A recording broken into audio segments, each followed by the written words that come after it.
Hello students, मैं संतोष कुमार गुप्ता आपका ICIT online classes में बहुत बहुत स्वागत करता हूं। आज मैं आपके लिए जो वीडियो लेके आया हूं ये जावा प्रोग्रामिंग से रिलेटेड होगा और ये मेरा चौथा पार्ट है, चौथा सेशन है, चौथा वीडियो है हमारे जावा का। इससे पहले हम लोगों ने 3 वीडियोस बना लिए हैं, आपने देखा भी होगा। पहले में जावा का हिस्ट्री, फीचर्स, इंट्रोडक्शन सीखा गया था। दूसरे में ये जाना गया था कि जावा का सेटअप कैसे सेट किया जाए। तीसरे वीडियो में हम लोगों ने सीखा था कि टोकन्स क्या होते हैं, वेरिएबल्स क्या होते हैं, डेटा टाइप क्या होता है, ऐसी बातों को हम लोगों ने सीखा था। अब हम लोग स्टार्ट करते हैं जावा का एक्चुअल जो प्रोग्रामिंग है उसे कैसे किया आता है, उसे हम लोग सीखेंगे। तो आज हम लोग जावा का एक पहला प्रोग्राम बनाएंगे और उस प्रोग्राम में जो कोड लिखे गए होंगे उन्हें डेमोन्स्ट्रेट किया जाएगा। और ये कोड इसेंशियल है, एवरी जावा के प्रोग्राम में लिखे आते हैं। फिर प्रोग्राम को कैसे कंपाइल किया आता है, कैसे रन किया आता है, आउटपुट कैसे देखा आता है, इन बातों की चर्चा हम लोग आज के क्लास में करेंगे। तो चलिए आज का क्लास स्टार्ट करते हैं। तो देखिए, मैंने आपके सामने एक स्लाइड बनाया हुआ है जिसमें मैंने जावा का एक छोटा सा प्रोग्राम बनाया है। और जब भी किसी भी लैंग्वेज में पहला प्रोग्राम बनता है तो एक ट्रेडिशनल होता है कि वो हेलो वर्ड या हेलो मैसेज को प्रिंट कराने के लिए होता है। और उसी पहले ही प्रोग्राम में उस लैंग्वेज के जो रूल्स हैं वो रूल्स भी हमें समझ में आती है। तो देखिए, पहला लाइन जो लिखा हुआ है ये है क्लास, और क्लास के बाद एक नाम लिखा हुआ है। ये नाम आप कुछ भी दे सकते हैं। क्लास एक कीवर्ड है, ये स्मॉल केस में ही लिखा जाएगा और एक स्पेस के बाद आप क्लास का नाम देंगे। क्लास का नाम आप कुछ भी दे सकते हैं, चाहे स्मॉल लेटर में दीजिए चाहे कैपिटल लेटर में दीजिए, पर अपने सुविधा के लिए आप एक आदत बना ले। मैं फोर्स नहीं कर रहा हूं, ये कोई रूल नहीं है कि क्लास का जो भी नाम दें आप उसका पहला लेटर आप कैपिटल रखें। इससे थोड़ा बेनिफिट ये होता है कि डिफ्रेंशिएट करने में आसानी होता है कि ये कीवर्ड है या फंक्शन है या कोई आइडेंटिफायर है क्लास का। वैसे आपकी इच्छा, आप चाहें तो स्मॉल भी दे सकते हैं।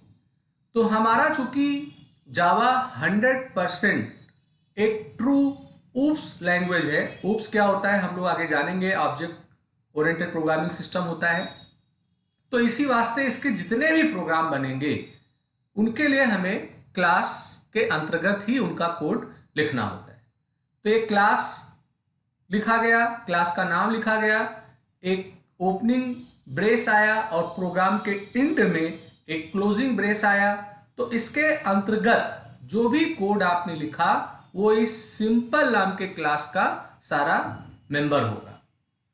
अब आपका जो क्लास होगा इसके ओपनिंग ब्रेस के जस्ट बाद मैंने यहां लिखा है पब्लिक स्टैटिक वॉइड मेन, और ब्रैकेट के अंदर मैंने लिखा है स्ट्रिंग, एक स्पेस देके लिखा है आर्क्स, और एक ब्रैकेट खोला है बड़ा वाला स्क्वायर ब्रैकेट, फिर बंद किया है, फिर अपना छोटा ब्रैकेट पैरेंथेसिस बंद किया है। तो ये पूरी जो लाइन है, इस लाइन में आपको सारे शब्दों को स्मॉल लेटर में ही लिखना होगा। ये इसका नियमावली है। आपको पब्लिक स्मॉल में लिखना होगा, स्टैटिक स्मॉल में लिखना होगा, वॉइड स्मॉल में लिखना होगा, मेन स्मॉल में लिखना होगा। स्ट्रिंग का पहला लेटर कैपिटल होगा क्योंकि स्ट्रिंग इसमें एक डेटा टाइप है और इसका पहला लेटर कैपिटल होना अनिवार्य है, बाकी स्मॉल में होगा। अर्क्स भी स्मॉल में लिखा जाएगा। तो यहां पर एक विशेष बात ध्यान देने वाली है कि ये सारे स्मॉल लेटर में लिखे जाएंगे, केवल स्ट्रिंग का एस कैपिटल रहेगा। अब थोड़ा जाना जाए कि ये लाइन करता क्या है। तो देखिए, ऐसे जिन लोगों ने सी या सी प्लस प्लस में प्रोग्रामिंग की होगी तो वहाँ एक मेन फंक्शन हम लोग लिखते थे। तो मेन फंक्शन जो काम सी या सी प्लस प्लस में करता था, हमारे कंपाइलर को सूचित करता था कि ये प्रोग्राम का एग्जीक्यूशन का पहला लाइन है, इसी के ब्लॉक के कोड को एग्जीक्यूट करके सी या सी प्लस प्लस में कंपाइलर दिखाता था। तो उसी ही तरीके से यहाँ मेन एक मेथड है और ये कह सकते हैं कि कंपाइलर को सूचित करता है कि यहीं से ही हमें प्रोग्राम को एग्जीक्यूट कराना है। मेन के ब्लॉक में माने ओपनिंग और क्लोजिंग ब्रेस में जो भी बातें होती हैं उन्हें ही हमारा कंपाइलर कंपाइल करता है और उसी का ही हमें आउटपुट दिखता है। अब थोड़ा जाना जाए कि पब्लिक क्यों लिखा गया, स्टैटिक क्यों लिखा गया, वैड क्यों लिखा गया। तो देखिए पब्लिक जो है ये इसलिए लिखा गया है, मैं यहां पे दिखा रहा हूं। जैसे सबसे पहले क्लास लिखा हुआ था, तो क्लास एक कीवर्ड है, इसका प्रयोग किया जाता है जावा में क्लास को डिफाइन करने के लिए, इसलिए मैंने क्लास सिंपल नाम दिया था। अब जो मैंने मेन वाला लाइन लिखा है उसमें पब्लिक शब्द आया है, स्टैटिक शब्द आया है, वायर्ड शब्द आया है, मेन शब्द आया है, स्ट्रिंग आर्क्स आया है, तो उससे मैं यहां एक्सप्लेन कर रहा हूं। तो जो पब्लिक है ये एक एक्सेस मॉडिफायर है। एक्सेस मॉडिफायर आपको 3 मिलते हैं, पब्लिक, प्राइवेट, प्रोटेक्टेड। तो पब्लिक यहां पर ये सूचना दे रहा है कि ये सबके लिए है, भाई नाम से ही पता लग रहा है पब्लिक है, तो इसकी जो विजिबिलिटी होगी वो सबके लिए होगी, माने कोई रोकथाम नहीं है, सारे यूजर इसे एक्सेस करें, इसीलिए हम लोग यहाँ पे पब्लिक लिखते हैं। अब ज्यादा इसका और ज्यादा आपको अंतर तब समझ में आएगा जब हम लोग आगे चल के ऊप्स को पढ़ेंगे, वहां आपको एक्सेस मॉडिफायर में पब्लिक, प्रोटेक्टेड और प्राइवेट को एक्सप्लेन किया जाएगा। फिलहाल आपको पब्लिक ही लिखना है। स्टैटिक जो लिखा हुआ है वो भी एक कीवर्ड है, ये आपके मेथड को डिक्लेयर करने के लिए लगाया जाता है और इसका मतलब ये होता है कि जिस मेथड के आगे स्टैटिक लग जाएगा वो स्टैटिक मेथड होगा। और इसका बेनिफिट्स ये होता है कि हमारे जावा या जो भी ऊप्स वाले लैंग्वेज होते हैं उनमें हमें अपने क्लास का एक ऑब्जेक्ट बना के फिर उसके मेंबरों को हम एक्सेस कर पाते हैं। पर जिसके आगे स्टैटिक होता है माने वो स्टैटिक मेथड होता है, तो उसको एक्सेस करने के लिए हमारी आवश्यकता नहीं होगी कि हम क्लास का ऑब्जेक्ट बनाएं और फिर हम उसको एग्जीक्यूट करें, और इसे आप डायरेक्ट एग्जीक्यूट कर सकते हैं। जो आपको ज्यादा क्लियर तब होगा जब हम आगे ऊप्स पढ़ेंगे, तो वहां आप देखिएगा कि कोई भी क्लास बनेगा तो उस क्लास को एक्सेस करने के लिए हमें उसका एक इंस्टेंस वेरिएबल माने ऑब्जेक्ट बनाना पड़ेगा, फिर हम उस मेंबरों को यूज करेंगे। पर जिनके आगे स्टैटिक लगा होता है वो स्टैटिक मेथड हो जाते हैं माने फंक्शन के आगे, और ऐसे मेथड जो स्टैटिक होते हैं उनको एक्सेस करने के लिए हमें कोई ऑब्जेक्ट की जरूरत नहीं होती है। तो चूंकि ये मेन फंक्शन है और यहीं से ही हमारा प्रोग्राम एग्जीक्यूट हो रहा है, तो इसका हमें कोई ऑब्जेक्ट बनाने की जरूरत नहीं होती, इससे हमारा मेमोरी सेव होता है, इसलिए यहाँ पे स्टैटिक लिखा गया है। वैड एक डेटा टाइप है और ये सूचित करता है कि ये मेन फंक्शन जो है ये कोई वैल्यू रिटर्न नहीं करेगा। मेन रिप्रेजेंट कर रहा है स्टार्टिंग पॉइंट, माने कंपाइलर को बताएगा कि यहां से हमारा स्टार्ट हो रहा है कोडिंग, और उसी के ब्लॉक में जो बातें लिखी होती हैं उसे ही हमारा कंपाइलर कंपाइल करता है। स्ट्रिंग्स आर्क्स जो है ये आपको ज्यादा तब समझ में आएगा जब एक चैप्टर हम लोग पढ़ेंगे कमांड लाइन आर्गुमेंट। जिन लोगों ने सी या C++ में कमांड लाइन आर्गुमेंट पढ़ा होगा, तो हम लोग अगर टर्मिनल पे काम कर रहे हैं, टर्मिनल दैट मीन्स डॉस पे या यूनिक्स पे काम करते हैं, प्रॉम्प्ट पे, ब्लैक एंड व्हाइट वाले स्क्रीन पे, तो उसे हम लोग टर्मिनल बोलते हैं। तो अगर हम वहां से कोई वैल्यू पास करके उस वैल्यू का प्रोसेस कराना चाहते हैं तो हम लोग कमांड लाइन आर्गुमेंट के मदद से प्रोग्राम बनाते हैं, ये आपको बाद में पढ़ाया जाएगा। तो ये चीज हो गया इस लाइन का पूरा कि क्या है। अब इसका ओपनिंग ब्रेस खुला है और इस ओपनिंग ब्रेस में फिलहाल एक स्टेटमेंट लिखा हुआ है सिस्टम आउट प्रिंटलन। ये एक पूरा कह सकते हैं कि फंक्शन है। यहाँ पे जो सिस्टम है ये क्लास का नाम है, इसका S कैपिटल होगा, बाकी सारे स्मॉल होंगे, और डॉट के बाद आउट जो है ये इसका ऑब्जेक्ट बनाया गया है, और आउट के बाद डॉट लगा के प्रिंट एलन एक मेथड है उसको कॉल किया गया है, और ये आउटपुट उद्देश्य के लिए होता है। जैसे आप कह सकते हैं कि सी लैंग्वेज में प्रिंटफ आता था, C++ में आप कह सकते हैं कि हमें मिलता था सी आउट। तो उसी तरीके से अगर हमें जावा में कोई प्रिंटिंग का काम करना होता है तो हम लोग system dot out dot print लिखते हैं। एलन का मतलब न्यू लाइन बताता है यहाँ पे, और इसमें डबल कोटे में मैंने हेलो जावा लिखा है, तो इसका मतलब हम हेलो जावा स्क्रीन पे प्रिंट कराना चाहते हैं। फिर इसका ब्रेस बंद हुआ, माने ये मेन का ब्लॉक क्लोज हुआ, और फिर यहां पर हमारा सिंपल वाले क्लास का ब्लॉक क्लोज हो गया। तो ये एक तरीका है, आप कोई भी प्रोग्राम बनाएंगे केवल क्लास का नाम आप जो चाहें देंगे और ये लाइन एज इट इज लिखनी है, और इसके ब्लॉक में उन एग्जीक्यूटेबल स्टेटमेंट को हम लोग लिखते हैं जिन्हें हम लोग एग्जीक्यूट कराना चाहते हैं। और इन्हीं ही बातों को मैंने यहां अलग से एक्सप्लेन किया है, क्लास का क्या मतलब है, वैट का मतलब क्या है, सारा मैंने यहां पे डिटेल आपको ओरली भी समझा दिया और यहां भी लिखा हुआ है। अभी हम लोग आगे इसे प्रयोगात्मक देखेंगे, हम लोग प्रैक्टिकली जांचेंगे कि ये जो प्रोग्राम मैंने आपको छोटा सा दिखाया था, इस प्रोग्राम को कैसे एडिटर में टाइप किया जाएगा, कंपाइल किया जाएगा, उसका रन करके आउटपुट कैसे देखा जाएगा, ये मैं अभी आपको एक्सप्लेन करूंगा। उसके साथ साथ मैं एक बात आपको और बताना चाहता हूं कि जावा में हम लोग पाथ सेट करते हैं। पाथ सेट करने का मतलब क्या हुआ, जब आप जेडीके को माने जावा को फर्स्ट टाइम अपने कंप्यूटर में इंस्टॉल करते हैं तो बाय डिफॉल्ट उसका एक पाथ होता है कि वो कहां पे लोड होगा। पाथ माने किस ड्राइव में लोड होगा, किस फोल्डर में लोड होगा, एक उसका पाथ होता है। और आप चाहें तो उस पाथ को चेंज करके किसी नए ड्राइव, किसी नए फोल्डर में जेडीके को इंस्टॉल कर सकते हैं। तो सपोज करिए आपने जो जेडीके इंस्टॉल किया वो प्रोग्राम फाइल्स के अंदर किसी एक फोल्डर के अंदर जाके लोड हुआ। तो होता क्या है कि जब आप जेडीके लोड करेंगे तो जेडीके के अंदर एक फोल्डर होता है जिसका नाम होता है बिन, और बिन नाम के फोल्डर में आपको जावा के प्रोग्राम को कंपाइल करने के लिए javac.exe फाइल मिलेगी, यह कंपाइलर है। और जावा के प्रोग्राम को एग्जीक्यूट करने के लिए आपको इसका इंटरप्रेटर मिलेगा जो java.exe होगा। तो बाय डिफॉल्ट बिन नाम के डायरेक्टरी में ये फाइलें कह सकते हैं टूल्स अवेलेबल होते हैं। तो अगर आपको जावा के प्रोग्राम को कंपाइल करना है, जावा के प्रोग्राम को एग्जीक्यूट करना है, तो आपको बिन नाम के फोल्डर में जाके अपने प्रोग्राम को लिखना होगा। चूंकि जहां पर ये दोनों टूल होंगे वहीं ही आपकी फाइल अगर मौजूद है तो ही उसे कंपाइल करेगा। तो सपोज करिए आप बिन नाम के फोल्डर में जाके जावा के प्रोग्राम को सेव कर रहे हैं और वहीं उसे कंपाइल करके एग्जीक्यूट कर रहे हैं। पर अगर आप चाहते हैं कि नहीं, हम एक अलग ड्राइव में रहेंगे, हम अपना एक फोल्डर बना लेंगे और हम उस फोल्डर में रह के अपने जावा के प्रोग्राम को कंपाइल एग्जीक्यूट करेंगे, तो फिर आपको बिन का जो पूरा स्ट्रक्चर है, टूल्स है, उसे उस फोल्डर में भी ले आके कॉपी करना होगा।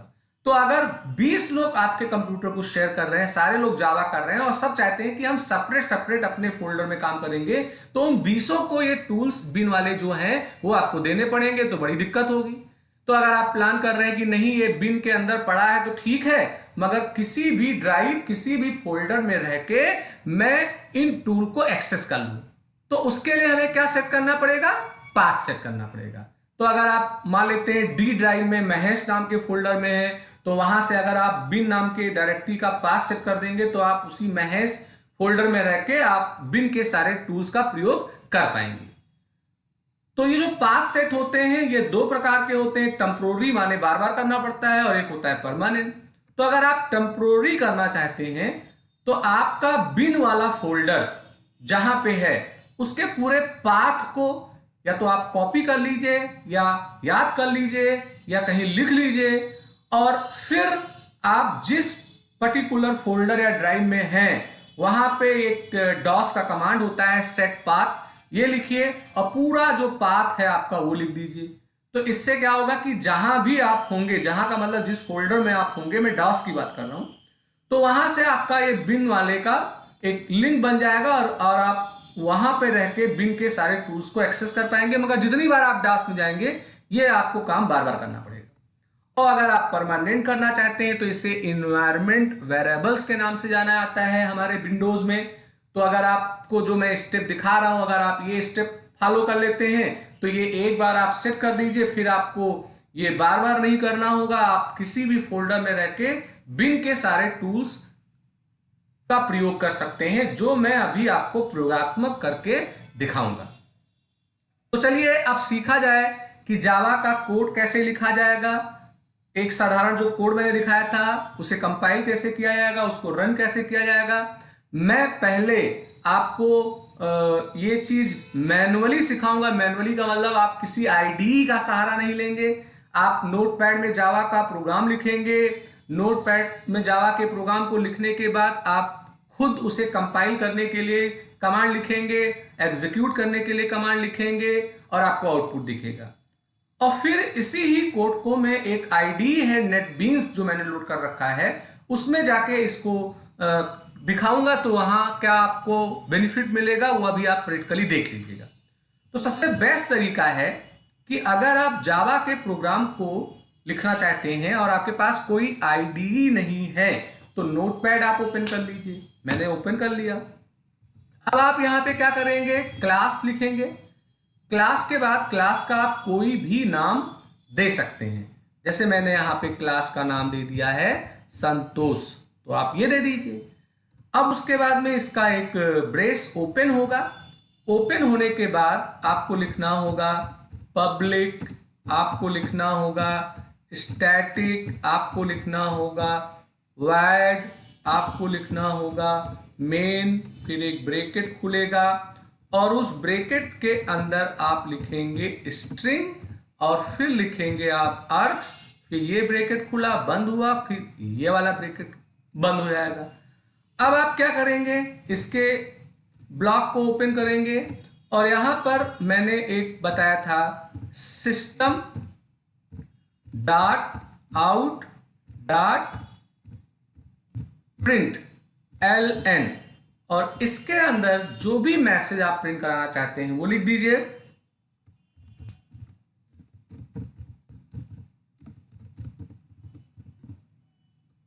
ये तो जैसे मैंने यहां पर एक मैसेज लिख दिया है ICIT ऑनलाइन क्लासेस करके।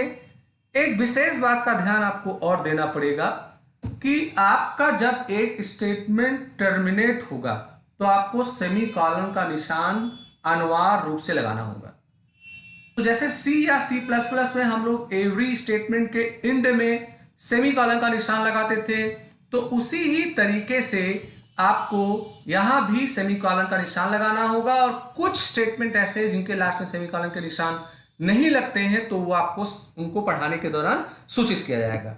अब मैंने यहाँ पे मेन का ब्लॉक बंद किया और मैंने यहाँ पे अपने क्लास को क्लोज कर दिया। तो ये मैंने एक छोटा सा अपना पहला जावा का प्रोग्राम बनाया है। उद्देश्य ये है कि एक संदेश ICIT ऑनलाइन क्लासेस में प्रिंट कराना चाहता हूं। यहां मैंने क्लास लिखा, चूंकि क्लास एक कीवर्ड है इससे मैं क्लास डिक्लेयर कर रहा हूं। ये मेन मेथड का पूरा लाइन है और इसके ब्लॉक में सिस्टम आउट प्रिंट ln एक आउटपुट स्टेटमेंट है, मैंने इसका प्रयोग किया है। अब आप इसको सेव करेंगे। अब यहां पर एक विशेष बात का ध्यान देना है आपको कि सेव करते समय आप पहले तो यहां सेव एज में ऑल फाइल कर लीजिएगा, वरना बाय डिफॉल्ट ये टेक्स्ट मोड में चला जाएगा। और जिस लोकेशन पे सेव करना चाहते हैं वो लोकेशन आप ले लीजिए।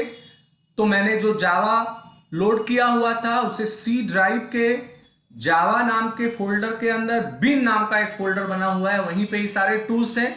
मैंने अपना एक खुद से फोल्डर का नाम दिया था जावा को लोड करते समय।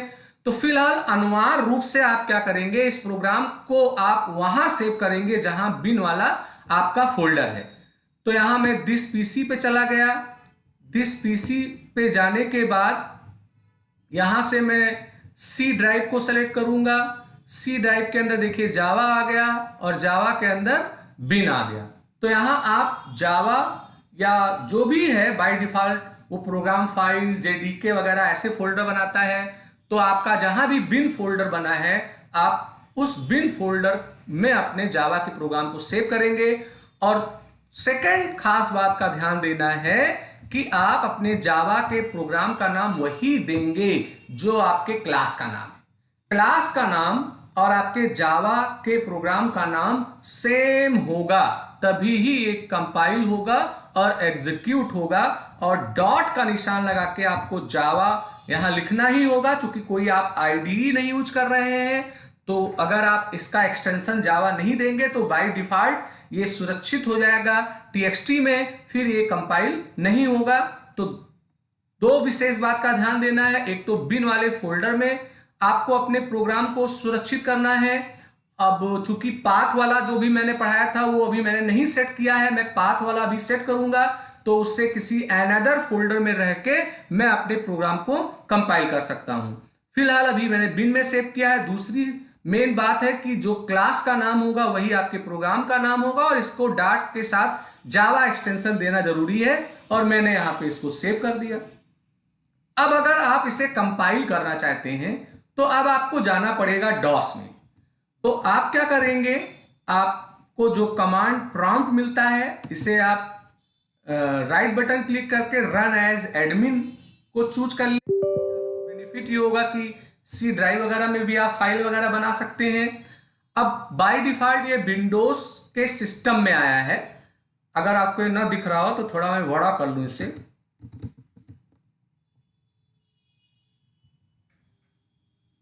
ये अब यहां पे मैं क्या करूंगा, CD बैकस्लैश करके मैं यहां पे इंटर करूंगा तो मैं सी ड्राइव में आ गया। अब मैंने यहां जावा नाम का एक फोल्डर बनाया है और जावा के अंदर बिन नाम का एक फोल्डर है, तो मैं यहां पे पहुंच गया। अब यहां आने के बाद अगर आप dir करोगे तो इसके अंदर जितनी भी फाइलें हैं, खासकर इनमें टूल्स होते हैं, वो सारे दिखाई पड़ेंगे। और अगर आप देखना चाहते हैं जावा वाले टूल तो dir जावा और एस्ट्रिक का निशान लगा के इंटर कर दीजिए। तो देखिए यहाँ पे java.exe ये इंटरप्रेटर है, जावा सी आपका ये कंपाइलर है।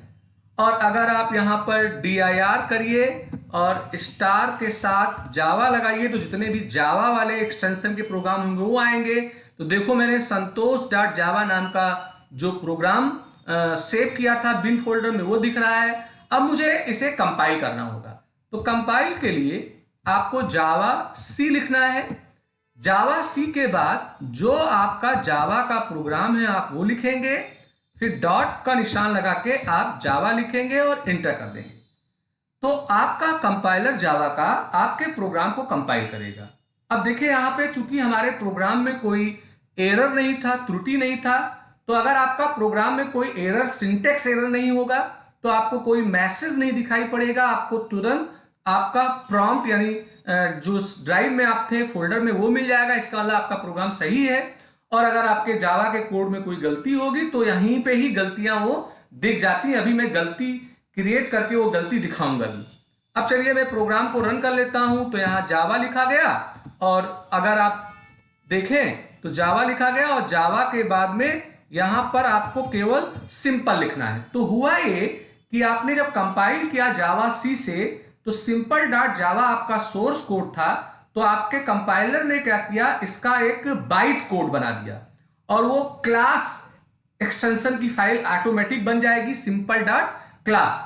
तो आप जब रन करोगे तो सिंपल डॉट जावा को नहीं रन करोगे, सिंपल डॉट क्लास को रन करोगे। इसीलिए मैंने यहां पे केवल जावा सिंपल लिखा हुआ है। तो आप देखो तो यहां हेलो ICITN लिख के आ गया। अगर आप देखना चाहते हैं कि क्लास वाली फाइल बनी तो आप यहां dir स्टार के साथ यहां डॉट का निशान लगा के क्लास लिख दीजिए। तो देखिए आपका यहां पे क्लास एक्सटेंशन की फाइल एक सिंपल की बन के आ रही है। और यहां संतोष वाला देख लिया जाए, dir संतोष, तो यहां पे संतोष का जो फाइल था वो हमें यहां पे जावा वाला दिख रहा है। तो आप इस तरीके से अपने प्रोग्राम को रन करके देखेंगे तो आप देखेंगे यहां पे संतोष नाम का प्रोग्राम, सॉरी यहां मैं फिर से कंपाइल कर लेता हूं, जावा सी संतोष डॉट जावा dir संतोष। तो देखिए ये संतोष डॉट क्लास नाम की फाइल एक मेरी बन गई है। अब मैं रन करूंगा इसको। तो जब आप जावा के साथ रन करते हैं तो जो क्लास एक्सटेंशन वाली फाइल होती है वो एग्जीक्यूट होती है। तो देखिए यहां ICIT ऑनलाइन क्लासेस करके मेरा आउटपुट आ गया। अब मैं क्या करूं कि इसे थोड़ा छोटा कर दूं। अब मैं चलता हूं अपने प्रोग्राम में। इस पे तरीका यही है कि नोटपैड को खोले रखो और आप डास में आके अपने बिन वाले फोल्डर में चले जाओ तो कुछ प्रोग्राम लिखना है तो नोटपैड में लिखोगे और सेव बिन में करोगे तो बिन में आके उसे कंपाइल करके आप देख लोगे। अब जैसे उदाहरण के रूप में मैं यहाँ पे क्या करता हूँ कि सेमी कॉलन का जो निशान है वो मान लेते हैं मैं लगाना भूल गया। अब मैं इसे सेव कर लेता हूँ। तो अब मैं यहाँ पे अगर जावा के साथ कंपाइल करूँ, थोड़ा बड़ा कर लूँ स्क्रीन में,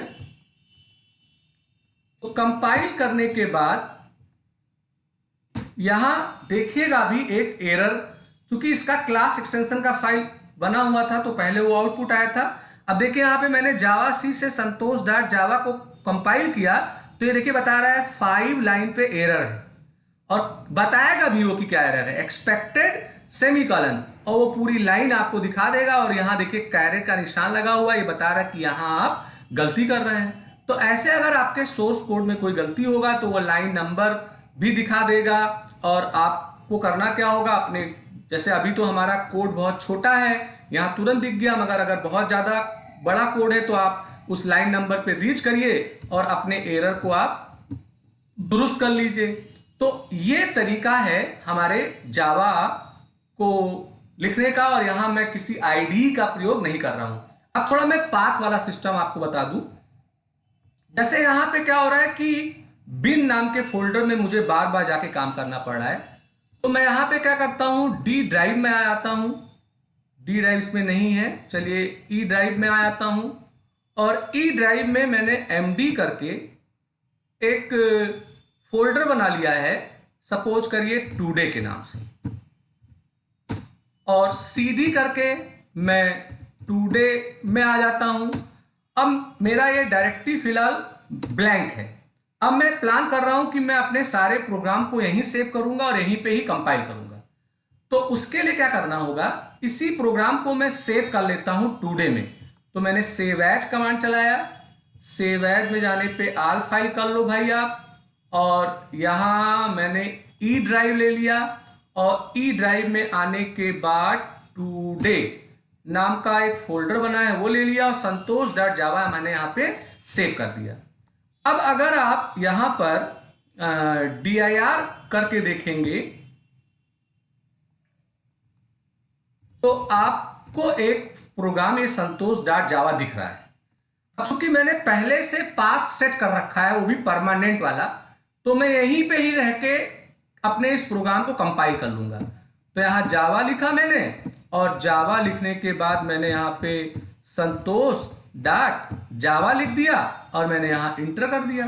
तो इंटर करने पे आप देखेंगे यहीं से ही, सॉरी यहाँ ये तो प्रोग्राम मेरा रन हो गया, चूंकि हमारा ऑलरेडी पाथ सेट है बिन से और वहां एक क्लास नाम की फाइल बन गई थी, इसलिए उसी का आउटपुट आ गया। तो मुझे करना क्या चाहिए था, जावा सी, और फिर उसके बाद लिखना चाहिए था संतोष डॉट जावा, ये मैंने लिख दिया। तो अब आपका प्रोग्राम कंपाइल होगा। अब कंपाइल होने के बाद अगर आप dir करेंगे तो देखिए क्लास एक्सटेंशन की फाइल आपके इस टुडे में बनी है। अब आप यहाँ पे जावा लिखिए और यहाँ पे संतोष लिख दीजिए और इसका आप रिजल्ट देख लीजिए। तो इससे बेनिफिट ये हो रहा है कि आप एक अलग जगह बैठे हुए हैं और आपका बिन में सारे टूल्स हैं और आप उस अलग जगह बैठ के बिन के सारे टूल का यूज कर पा रहे हैं। इसे करने का मैंने तरीका बताया था कि आपको लिखना होता है सेट पाथ वाला, ये टेम्परोरी होता है, मगर आपने लिखा सेट, अगर आप पाथ देखना भी चाहते हैं तो यहाँ पे पाथ लिख के इंटर कर दीजिए। तो जिनसे जिनसे आपका पाथ सेट है वो पूरा यहाँ दिखाई पड़ेगा। तो देखो यहाँ पे सी जावा बिन लिखा हुआ है, क्योंकि मैंने परमानेंट इसको सेट कर दिया है विंडो में जाके, इसलिए मैं यहाँ पे उसे कंपाइल कर पा रहा हूँ। तो चलिए सीधे परमानेंट वाला जो स्टेप है वही कर लिया जाए, तो बार बार आपको ये काम नहीं करना पड़ेगा।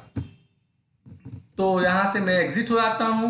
तो परमानेंट पाथ सेट करने के लिए आप दिस पीसी के ऊपर राइट बटन क्लिक करेंगे, प्रॉपर्टी के अंदर जाएंगे, प्रॉपर्टी में आपको एडवांस सिस्टम सेटिंग मिलेगा, यहां जाएंगे, यहां आपको इन्वायरमेंट वेरिएबल मिलेगा, यहां जाएंगे और ये न्यू का बटन है, आप इस पर क्लिक करेंगे, यहां एक कोई नाम लिख देंगे, जैसे मैंने नाम लिख दिया ABC, और यहाँ पे पूरा पाथ लिखना पड़ेगा, सी कॉलन आपको जावा और आपको यहाँ पे बिन।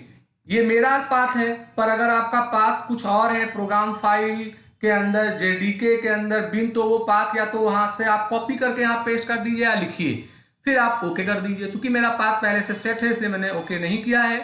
और उसके बाद फिर आप ओके कर देंगे, फिर आप ओके कर देंगे, तो इससे आपका परमानेंट पाथ सेट हो जाएगा। आप किसी भी फोल्डर में रह के अपने जावा के बीन के अंदर मौजूद टूल्स का प्रयोग कर लेंगे। तो ये तो हो गया कि हम अपने प्रोग्राम को नोटपैड में लिखते हैं, फिर उसे सेव करते हैं, फिर जाके खुद जावा सी से कंपाइल करते हैं, फिर हम जावा के द्वारा उसका आउटपुट देखते हैं। अब इसी क्रिया को हम अगर किसी आईडीई के अंतर्गत जाके करें तो हमें क्या फायदा हो रहा है वो हम देखें। तो यहां मैंने नेटबीन्स को अपने पीसी पे लोड कर रखा है अपाची के मदद से। तो मैं इसी को ओपन कर लेता हूं। मैंने पिछले वीडियो में आपको बताया भी था कि नेटबीन्स कैसे लोड किया जाएगा। थोड़ा ये बड़ा सॉफ्टवेयर है, ओपन होने में थोड़ा ये टाइम लगाता है, क्योंकि इसमें बहुत सारे रेडीमेड फैसिलिटीज होते हैं, इसकी खुद की लाइब्रेरीज वगैरह होती है, तो ये ओपन होने में थोड़ा टाइम लेगा। अगर आपके पीसी का रैम वगैरह अच्छा है तो थोड़ा क्विक ये खुलेगा। तो मैं थोड़ा इंतजार कर लेता हूं कि ये ओपन हो जाए।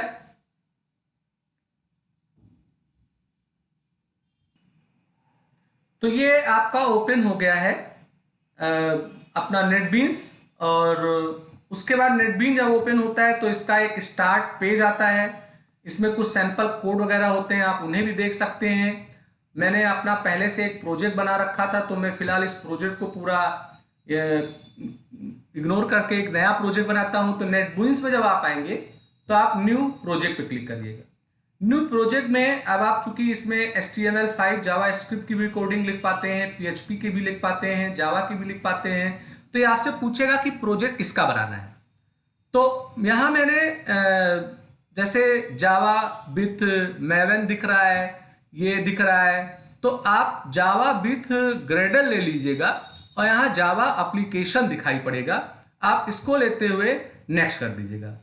तो ये क्या करेगा कि उससे रिलेटेड जो फीचर्स हैं उनको ये गैदर करने की कोशिश करेगा।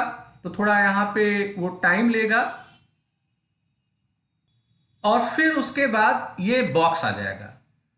और इससे पहले एक बॉक्स और आता है जिसमें वो एक्टिवेट करने के लिए पूछेगा। जब आप फर्स्ट टाइम नया प्रोजेक्ट बनाएंगे तो आप एक्टिवेट पे क्लिक कर दीजिएगा, तो कुछ नेसेसरी मॉड्यूल्स होते हैं, लाइब्रेरी होती है, जिन्हें लोड करेगा। अब आप यहाँ प्रोजेक्ट का नाम दे सकते हैं। जैसे मैंने प्रोजेक्ट का नाम दे दिया है महेश। आपका प्रोजेक्ट कहाँ सेव हो, ये उसका पाथ वगैरह है, आप फिनिश कर दीजिए। तो जैसे ही फिनिश करेंगे तो उसके बाद आप देखेंगे कि थोड़ा ये टाइम लेगा। अभी ये प्रोग्रेस बार चल रहा है। तो ये एक महेश नाम का प्रोजेक्ट है जो मेरे सामने ओपन हो गया है। अब इस प्रोजेक्ट में मैं कोडिंग करना चाहता हूं, तो मैं फाइल में जाऊंगा। अब न्यू प्रोजेक्ट नहीं लूंगा, एक प्रोजेक्ट हो गया, उसमें जितने भी फाइल्स आप चाहें ऐड करेंगे। तो यहां से न्यू फाइल को ले लेंगे। न्यू फाइल को लेने के बाद आप यहां जावा को लेंगे, और जावा में भी कई वैरायटीज हैं कि आप क्या करना चाहते हैं। अपलेट का प्रोग्राम बनाना चाहते हैं कि मेन क्लास, तो मैं मेन क्लास ले लेता हूं और फिर यहां पर नेक्स्ट पे क्लिक कर देता हूं। और यहां जो भी फाइल का नाम देना हो, जैसे मैंने फाइल का नाम यहां पे सिंपल दे दिया है, वो नाम देके आप फिनिश पे क्लिक कर दीजिए। तो आप जैसे ही न्यू फाइल ऐड करेंगे तो आप देखो तो यहां ऑटोमेटिकली ये सिंपल डॉट जावा आ गया है। ये कुछ कमेंट्स लिखे हुए हैं, देखो पब्लिक क्लास और सिंपल ये लिख गया, मैंने लिखा नहीं है।